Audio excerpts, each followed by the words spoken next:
নবী সাল্লাল্লাহু আলাইহি ওয়াসাল্লাম বলতেছেন যে আমাদের কাছে অনেক সময় মনে হয় না যে কাফেরদেরকে আল্লাহ কেন দিচ্ছেন এত কিছু। দুনিয়াতে আল্লাহ তো কাফেরদের অনেক দিচ্ছেন, শান মান সম্পদ কত কিছু দিচ্ছেন, সামরিক শক্তি সাম্রাজ্য, এত কিছু আল্লাহ তাদের কেন দিচ্ছেন আমাদের কাছে মনে হয় না অনেক সময়।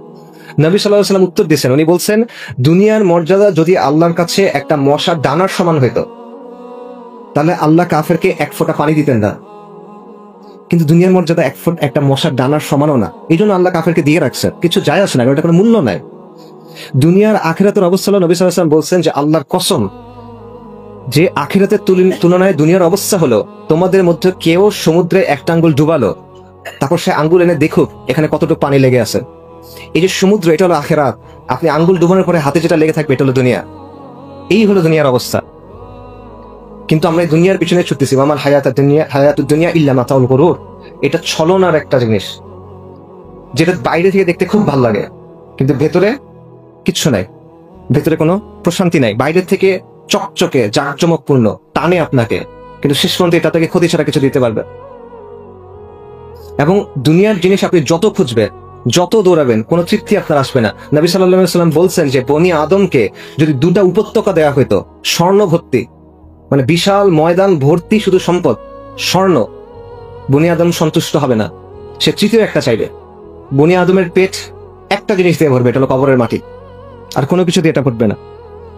এখানে একটা বিষয়ে মাথায় রাখবেন যে সম্পদ নিষিদ্ধ না। আমি বলতেছি না যে দুনিয়া একেবারে আপনি ছেড়ে দিবেন, আপনি দুনিয়া ছাড়তে পারবেন না। এই দুনিয়ার মধ্যে আমাদের থাকতে হবে, এই দুনিয়ার মধ্যে আমাদের আমল করতে হবে।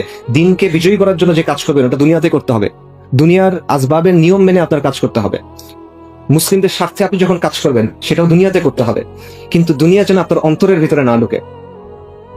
সম্পদ হারাম না যদি আপনি এটা হালাল ভাবে উপার্জন করেন, যদি আপনি এটা সঠিকভাবে খরচ করেন, যদি এটি আপনি দ্বীন ইসলামের জন্য খরচ করেন, যদি আপনি যখন প্রয়োজন হয় নিজের সম্পদ আল্লাহর জন্য দিয়ে দেওয়ার জন্য প্রস্তুত থাকেন, এবং যদি আপনি দিনের জন্য বেশি খরচ করেন আর নিজের নফসের জন্য কম খরচ করেন। কিন্তু এটা মাথায় রাখা যে এই ভারসাম্য রাখা অত্যন্ত কঠিন।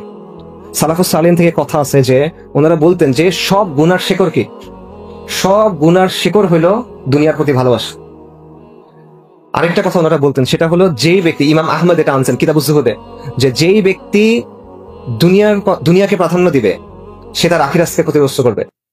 যে দুনিয়াকে গুরুত্ব দিবে সে আখিরাতকে ক্ষতিগ্রস্ত করবে, আর যে আখিরাতকে গুরুত্ব দিবে অবশ্যই সে তার দুনিয়াকে কিছুটা হলেও ক্ষতিগ্রস্ত করবে। তাই যে জিনিসটা চিরস্থায়ী তোমরা সেটাকে প্রাধান্য দাও।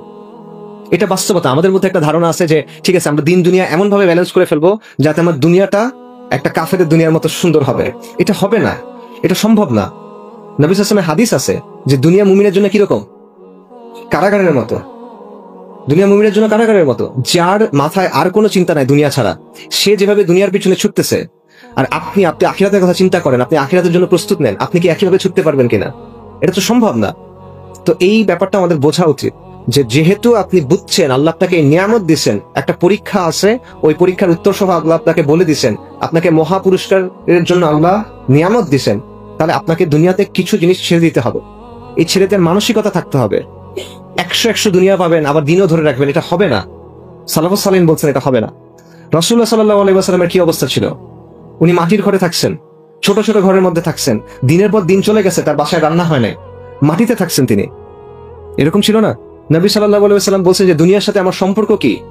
আমার সম্পর্ক তো এমন যে আমি একজন মুসাফির, যাবার সময় একটা গাছের ছায়ায় আমি বিরতি নিচ্ছি। এটা হলো দুনিয়া, এখান থেকে সময় হলে আবার চলে যাবে। সাহাবাদের কথা তো আপনাকে বললামই। এই বিষয়টা মাথায় রাখা, এবং তাহলে সহজ হয়ে যায়। নবী সাল্লাল্লাহু আলাইহি ওয়াসাল্লামের হাদিসে আসছে যে যার চিন্তা আখিরাত, আল্লাহ তার বিষয়গুলো সহজ করে দেন, আল্লাহ তার অন্তরে সমৃদ্ধি দান করেন, এবং দুনিয়া অপমানিত হয়ে তার কাছে আসে।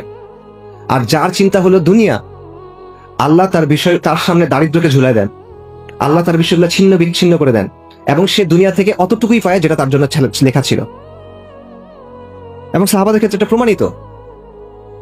দুনিয়ার প্রতি যে অনাসক্ত হয় সে আখিরাত পায়। মানুষের কাছে যেটা আছে এটার প্রতি যার আসক্তি নাই সে মানুষের ভালোবাসাও পায়। মানুষের কাছে যেটা আছে মানুষ ওটা চায়, আপনি যখন ওটা চান মানুষ খুশি হয় না, দুঃখ পায়। মানুষের কাছে চাইলে মানুষ পছন্দ করে না অপছন্দ করে। আল্লাহর কাছে চাইলে আল্লাহ পছন্দ করে, আল্লাহর কাছে না চাইলে আল্লাহ অপছন্দ করেন। আল্লাহর কাছে চাইতে হয়, সেই বিষয়টা বোঝা। মামাল হায়াতুদ দুনিয়া ইল্লা মাতাউল গুরুর।